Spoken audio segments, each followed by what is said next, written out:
Greetings, the Astro 30 here yet again, and today tonight I'm actually doing a different type of video. I'm doing basically a fundamentals electronics video, and today we're going to look at resistors in parallel. Now this video may not appeal to some people that already know this stuff, but it may actually answer the question that some of you may have had in the past, where you've got two resistors in parallel, say, and you think the total resistance would be just R1 divided by R2, and then when you actually physically measure it, the result is completely different to what you think. That's because resistors in parallel don't work that way.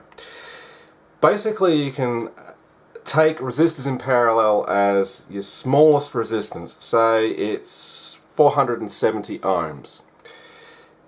The resultant resistance, no matter what the other resistor value is, it could be 10k, it could be 100k, it could be 1 mega ohm. The total parallel resistance will be less than the 470 ohm. Let's just keep that in mind. Anyhow, we've got an example of multiple resistors in parallel. It can be 3, 4, 5, 6, etc. It makes no difference. What we're looking at here is the inverse reciprocal algebraic sum of all three, in this example, resistors in parallel. So what we have is we've got 1 over RT equals 1 over R1 plus 1 over R2 plus 1 over R3 plus etc. So let's look at a quick example. So let's have our resistance values of R1 equals 10k, R2 equals 1k, and R3 equals 470 ohm. Now for this calculation to work, all these figures need to be in whole ohms. So that would be 10,000, 1,000 and 470 respectively. So 1 over RT equals 1 over 10,000 plus 1 over 1,000 plus 1 over 470. So 1 over RT equals 1 divided by 10,000, which is 0.0001. So that's 0.001 plus, well this is easy, this is going to be 0.001 plus 1 over 470, which is 1 divided by 470 equals roughly 0021. Okay, and then we add those figures together. So we've got 0.0001 plus 0.001 plus 0.0021, and we end up with 0.0032.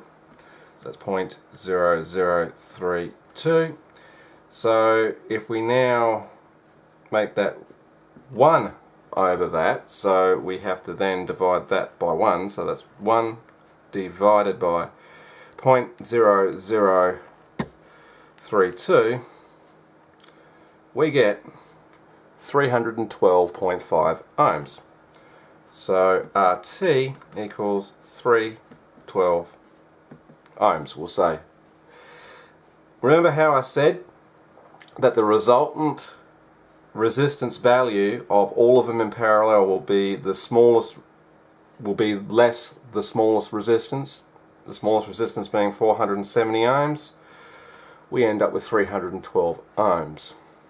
So that's a practical demonstration of what I just said to be accurate. However, this is fine for more than two resistors, but it's overly complicated to calculate.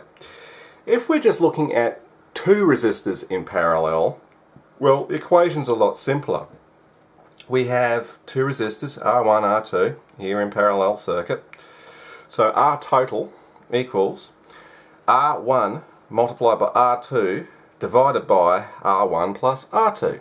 So if we look at our example again, okay, so taking our example of the two resistances 10k and 1k in whole ohms, I've removed R3, the 470 ohm, because it's no longer relevant.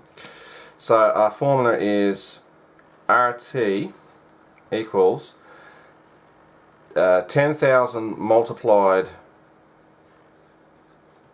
by 1,000 divided by 10,000 plus 1,000. So these figures make it a little bit easier. So RT now equals 10,000 multiplied by 1,000. Well, that's 10 million. So that's 10 million divided by 11,000. So obviously I'm going to need a calculator for that. So we got 10 million divided by 11,000. We now get a figure of 909 ohms.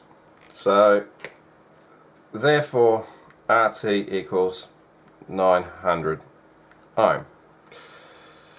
Remember, as I said before, the resultant figure that you get from the two in parallel will be lower than your lowest resistance in the parallel circuit. And that again proves that theory. Of course the mathematics is fine, but it's no fun. So on the breadboard here, ignore this part over here. I've got the three resistors of example 1. I've got a 10k, a 1k and a 470 ohm all in parallel. So now what I will do is I'll stick a multimeter across this parallel circuit and we'll look at the resultant resistance. Okay, so I've got my multimeter across the parallel network and currently I'm on the voltage scale, which is not going to show us anything meaningful. As soon as I go to the ohms scale, 310 ohm. The math works. That's great. So I said it was roughly 312 ohm. And on the meter, because of tolerances of resistors, and you know, it's like 5% tolerance, and well, actually there's a 1% tolerance resistors. Yeah, it's going to be out. So what about example 2, just the 10k and the 1k? Well, we'll just unplug the 470 ohm resistor. 910 ohm. Isn't that great?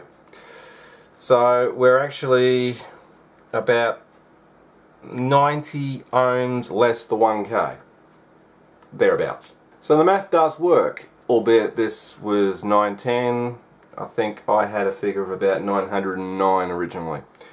But that just goes to prove that the maths works, and this is why the math is important, because well, you could sit here all day playing with resistors and a multimeter to work out what it is, or you could work it out with maths.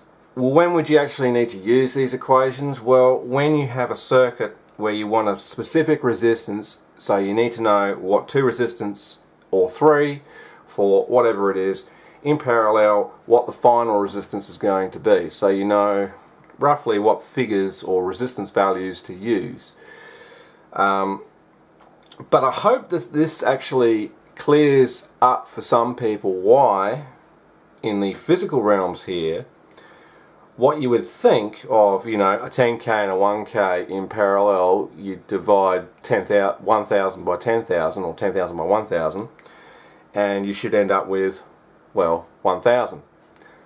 No, it's not right. That's not how it works. And you're sitting there scratching your head as to why. Well, that's the reason, because resistances in parallel always takes the lowest resistance that you've got in your parallel string, and your resultant will be lower than that. Always. Never the twain shall meet, as they say. So anyway, I hope this has helped somebody out there. I'm not going to do too many videos like this, but I just wanted to do this video because I thought it was a bit fun. Anyhow, if you thought it was a bit fun, please remember to rate, comment and subscribe below, and you can always follow me on Facebook and Twitter. The links are in the description as usual. Anyway, this is the Astro 30 saying, see ya, happy calculating resistors in parallel.